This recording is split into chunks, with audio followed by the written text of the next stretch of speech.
En este día, amigo oyente, continuamos nuestra marcha por la primera epístola del apóstol San Pablo al joven Timoteo. Y nos encontramos considerando lo que dice el capítulo 1, y comenzaremos hoy con el versículo 8. Debemos seguir avanzando ahora, pero esta sección en la que nos encontramos ahora es muy importante. Esta es una sección que nos advierte contra la falsa doctrina. El problema era que había personas que estaban tratando de conseguir que los creyentes participaran en las religiones paganas de aquel día. Y había muchas de ellas, por cierto. Religiones misteriosas. La idolatría era una cosa muy abundante en Éfeso, y en ese lugar era donde estaba Timoteo. Y Pablo conocía muy bien esa zona porque él había estado allí. También había la idea de hacer del Antiguo Testamento simplemente un mito, y también el de tratarlo como una genealogía interminable que continuaba hasta el Nuevo Testamento, diciendo que no había ocurrido mucho cambio cuando vino el Señor Jesucristo, y que Israel en el Antiguo Testamento es la Iglesia, y que la Iglesia en el Nuevo Testamento es Israel, y toda esa clase de pensamiento. Y Pablo advierte en contra de eso. Luego, como vimos al final de nuestro programa anterior, Pablo advierte contra aquellos que eran legalistas y que estaban tratando de enseñar la ley. Ellos enseñaban que la ley era un medio de salvación, y con eso no terminaban las cosas, sino que enseñaban que la ley era un medio de santificación, y que lo que uno tenía que hacer era volver a estar bajo la ley una vez más. Eso aún después de haber sido salvos. Y debemos decir que la ley siguió un propósito, pero ella nunca fue un medio de salvación. Nunca fue dada la ley con ese propósito. Podríamos decir que era un agente de muerte por la sencilla razón que nos condena, un agente de condenación. Por tanto, podemos decir que la ley nunca fue dada para salvar al hombre. Fue dada para revelarle al hombre que él era un pecador y que necesitaba un Salvador. En realidad, bajo la ley, aún el mejor hombre en el mundo estaba condenado completamente, mientras que el Evangelio hoy permite que el peor hombre en el mundo pueda ser justificado si éste solamente cree en Jesucristo. El pecador no puede ser salvo por medio de buenas obras, porque él es incapaz de hacer eso. Al estar en la carne, Pablo dice que el hombre no puede complacer a Dios. Y creemos que debemos enfatizar eso, ya que hoy existe la idea de que usted puede complacer a Dios. Y amigo oyente, eso contradice completamente lo que dice la palabra de Dios, porque Él dice que eso es imposible. Por ejemplo, allá en la epístola a los Romanos, capítulo 8, versículo 8, leemos, «Y los que viven según la carne no pueden agradar a Dios». Es imposible agradarle. Usted nunca puede llegar a cumplir con las normas establecidas por Él. Por tanto, las buenas obras nunca pueden producir salvación. En cambio, la salvación sí puede producir buenas obras. Nosotros no somos salvos por buenas obras, sino que somos salvos para hacer esas buenas obras. Pablo nos indica con toda claridad cómo somos salvos allá en su epístola a los Efesios capítulo 2, versículos 8 al 10, donde dice, «Porque por gracia sois salvos por medio de la fe, y esto no de vosotros, pues es don de Dios. No por obras, para que nadie se gloríe, porque somos hechura suya, creados en Cristo Jesús para buenas obras, las cuales Dios preparó de antemano para que anduviésemos en ellas». Bien, volvamos ahora a esta primera epístola a Timoteo y leamos aquí en el capítulo 1, versículo 8, donde dice, «Pero sabemos que la ley es buena si uno la usa legítimamente». Por cierto que la ley es buena. Como hemos dicho, nos revela la voluntad de Dios. Moralmente es excelente. Es muy buena para la conducta moral, pero no para la salvación. La ley no puede salvar a un pecador. Puede corregir a un pecador. Puede revelarnos que somos pecadores, y por cierto que sirve ese propósito. Pero ese propósito era el de demostrarnos eso. Nunca fue dada a un hombre justo, es decir, alguien que haya sido hecho justo por fe en Cristo, porque él ahora ha sido llamado a un lugar mucho más elevado ante Dios. Y ahora leamos el versículo 9. «Conociendo esto, que la ley no fue dada para el justo, sino para los transgresores y desobedientes, para los impíos y pecadores, para los irreverentes y profanos, para los parricidas y matricidas, para los homicidas». La ley, por tanto, no fue dada para el justo, aquel que ha sido justificado ante Dios. Entonces, ¿Por qué fue dada la ley? Bueno, fue dada para aquellos que estaban sin ley. No matarás, por ejemplo. Eso no fue dado para el Hijo de Dios, que no está dando muerte a nadie, que no quiere herir a nadie, sino que quiere ayudar. Eso fue dado para aquel hombre que tiene el corazón asesino. Fue dado para controlar al hombre natural, y ese era su propósito. Y continuamos leyendo aquí en el versículo 10, para los fornicarios, para los sodomitas, para los secuestradores, para los mentirosos y perjuros, y para cuanto se oponga a la sana doctrina. Amigo oyente, cuando usted y yo vamos al Señor Jesucristo, somos salvos por un propósito o un principio que es diferente, por la gracia de Dios. Ahora hemos llegado a formar parte de la familia de Dios y hemos sido llevados a un nivel más elevado para vivir que ha cambiado completamente. Permítanos dar dos ilustraciones en este punto que quizá les sirvan de ayuda. Supongamos que aquí tenemos un juez en el tribunal. Ante él traen a una persona que ha quebrantado la ley, que ha quebrantado muchas leyes en realidad, y él debe ser sentenciado. Él debe pagar una multa muy grande y tiene que ir a la cárcel. Ahora el juez dice, yo tengo un hijo que ama a este prisionero. Tengo que condenarle. Él ha quebrantado la ley. Ahora mi hijo está de acuerdo en pagar la multa. Él es un hombre de dinero. También él ha dicho que va a ir a la cárcel. Él va a hacer eso en lugar de este hombre. Por tanto, el castigo ya ha sido pagado.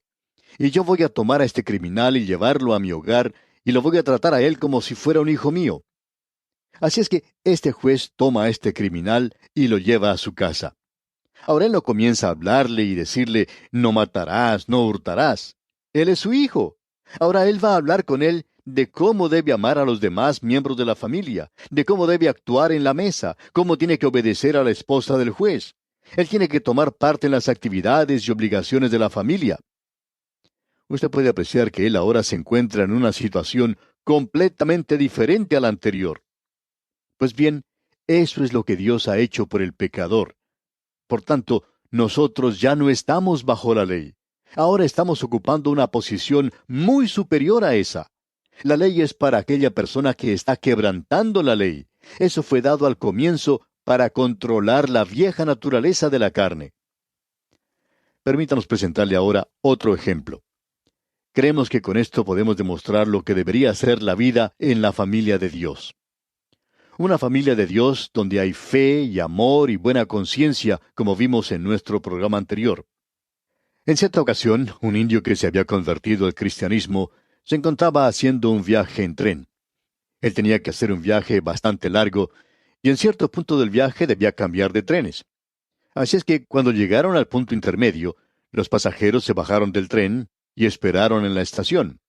Debieron esperar como 2 o 3 horas hasta que pudieron conseguir el tren que estaban esperando. Bien, cuando este indio llegó a la ciudad de destino, dio su testimonio. Él estaba hospedado en el hogar de unos creyentes muy buenos. Y a este indio, entre otras cosas, se le invitó a hablar al grupo de los jóvenes. Y en este grupo de jóvenes se estaba llevando a cabo esa noche una discusión en cuanto a la ley y la gracia. Ellos no podían descubrir la diferencia que existía entre las dos, o el lugar que ocupaba la ley. Así es que este indio pidió permiso para tomar la palabra y dirigirse al grupo. De modo que él se puso en pie y dijo algo así. Veo que ustedes aquí están muy confundidos en cuanto a esto de la ley y de la gracia. Quisiera contarles una pequeña historia. Yo llegué a esta ciudad viajando en tren. Nos detuvimos en una estación para cambiar de trenes, y allí fuimos a ubicarnos en la sala de espera. Mientras estábamos allí, noté que sobre la pared había un cartel que decía, «No escupa en el suelo». Eso se encontraba en la parte interior y exterior del edificio. Era una regla en ese lugar. Observé el piso y me di cuenta que mucha gente había escupido en el suelo. Nadie prestaba ninguna atención a esa ley. Pero cuando llegué a esta ciudad de mi destino, y me colocaron en este hogar tan amable y hermoso, me invitaron a que me sentara en la sala de estar y me senté en ese lugar. Mientras esperaba al resto de la familia que llegara, observé que las paredes tenían cuadros muy hermosos, pero no había allí ningún cartel que dijera «No escupa en el piso». Observé cuidadosamente el piso y la alfombra que allí había, y me di cuenta que nadie había escupido en el suelo.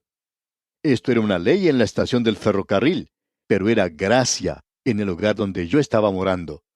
Y amigo oyente, esa es la diferencia. Esa es la verdadera diferencia.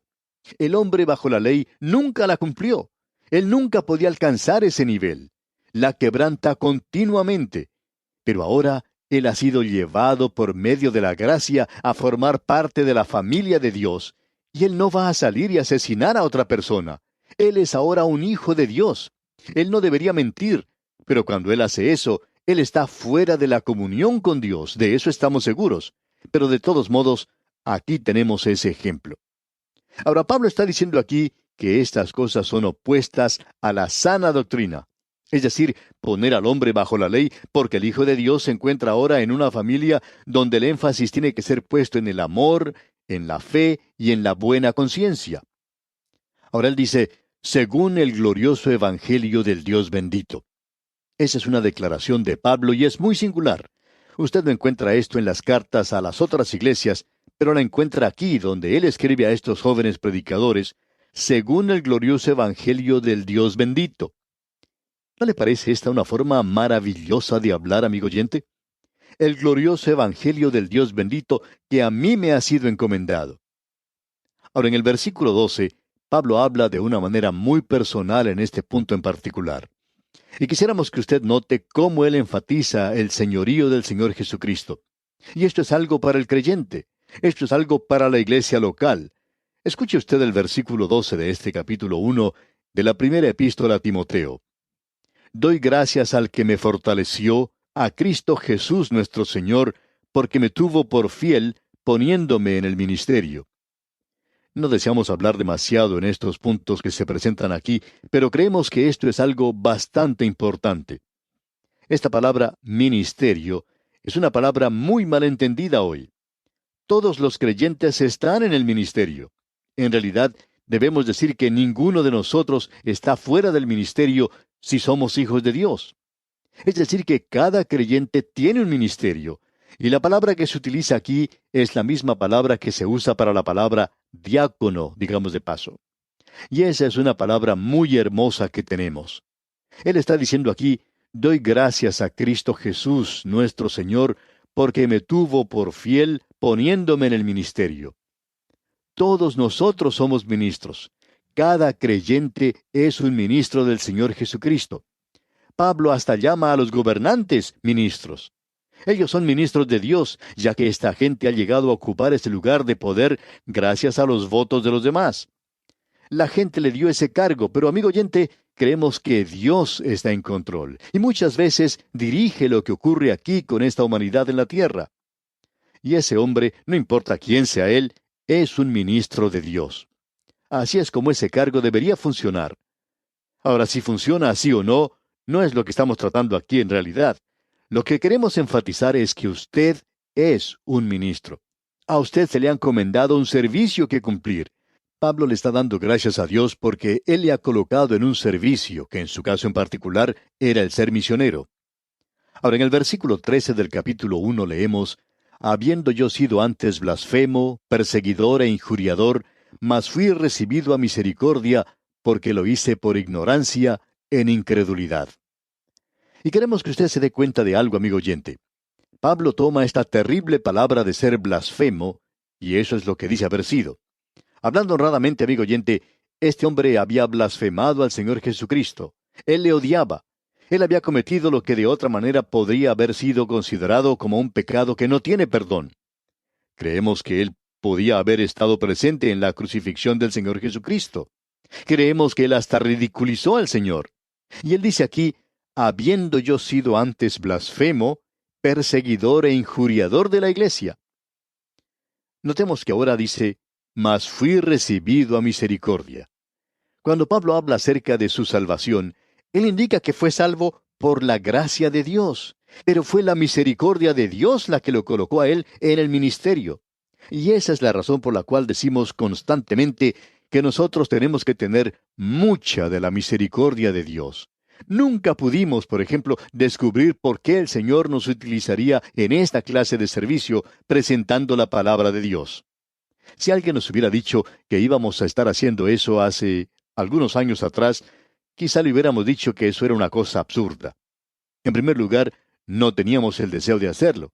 Y en segundo lugar, no teníamos nada que nos capacitara para hacer eso.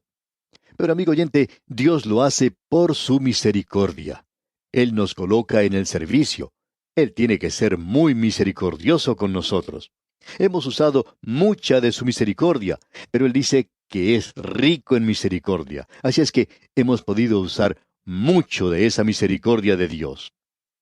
Debemos seguir adelante. Pablo dice que lo que él hizo, lo hizo por ignorancia, y que también lo hizo a causa de su incredulidad. Y esa es la condición en que nos encontrábamos la mayoría de nosotros, de eso estamos seguros. Luego en el versículo 14 dice Pablo, pero la gracia de nuestro Señor fue más abundante con la fe y el amor que es en Cristo Jesús. La gracia de Dios le había salvado a él, le llevó a él al lugar de fe y amor que es en Cristo Jesús. Esas son las cosas que deben manifestarse. Y continuando en el versículo 15 leemos, palabra fiel y digna de ser recibida por todos, que Cristo Jesús vino al mundo para salvar a los pecadores, de los cuales yo soy el primero. Y este es un versículo muy importante de las Escrituras, que Él vino al mundo para salvar al mundo pecador. Él no vino al mundo como un gran maestro. Él era eso sin duda alguna. Él no vino aquí a darnos un ejemplo, y Él hizo eso. Él vino a este mundo para salvar a los pecadores. Cuando usted llegue a dar su testimonio, amigo oyente, cerciórese de decirle a la gente no lo maravilloso que usted es hoy y de todas las cosas que ha logrado. Dígales que usted fue un pecador y que Cristo le salvó a usted. Eso es lo importante. De los cuales yo soy el primero, dice Pablo. Ya hemos andado por este terreno anteriormente. Vamos a mencionarlo solamente en forma breve. Cuando Pablo está diciendo que Él es el primero de los pecadores, Él no está exagerando. Él no está utilizando una oratoria muy elocuente. Lo que Él está diciendo es la verdad. Él era el primero de los pecadores. Él había blasfemado al Señor Jesucristo. Él se había burlado de Él. Y como ya hemos dicho, creemos que estuvo presente en la crucifixión del Señor. Uno no puede hundirse más. Y Pablo dice, yo he sido salvo. El Señor Jesucristo vino a este mundo a salvar a los pecadores. Bien, dice usted, yo no creo que Él pueda salvarme a mí, yo soy de los peores. No, amigo oyente, usted no lo es. Pablo es el primero entre los pecadores. Y el primero de los pecadores ya ha sido salvo, así es que usted, amigo oyente, también puede llegar a ser salvo si quiere serlo. El problema siempre está en usted, como puede apreciarlo. Usted puede ser salvo si quiere ser salvo. Todo lo que tiene que hacer es volverse a Cristo, acudir a Él. Él hará lo demás. Él es fiel, palabra fiel y digna. Luego en el versículo 16 dice, pero por esto fui recibido a misericordia, para que Jesucristo mostrase en mí el primero toda su clemencia, para ejemplo de los que habrían de creer en Él para vida eterna. Pablo necesitaba misericordia para llegar a ser un ministro, para ser un misionero. Pablo dice, no solo soy un predicador del Evangelio, sino que soy un ejemplo de él. Y en el versículo 17 dice, por tanto, al Rey de los siglos, inmortal, invisible, al único y sabio Dios, sea honor y gloria por los siglos de los siglos. Amén. Pablo no podía continuar sin mencionar esta tremenda doxología. ¿Quién es el Rey de los siglos? Es el Señor Jesucristo. ¿Quién es Él? El único y sabio Dios. No me venga a decir, amigo oyente, que Pablo no hizo del Señor Jesucristo un Dios. Él le consideraba al Señor Jesucristo Dios manifestado en la carne. Y aquí Él nos da este tremendo testimonio.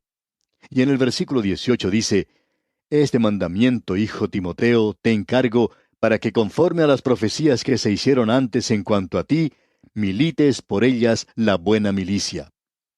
Nosotros aquí en este mundo nos encontramos en una batalla, y cuando uno va a la guerra, nunca debe ir a luchar en una guerra a no ser que su corazón esté en eso, a no ser que usted esté luchando por una causa verdadera, a no ser que usted tenga la intención de lograr la victoria.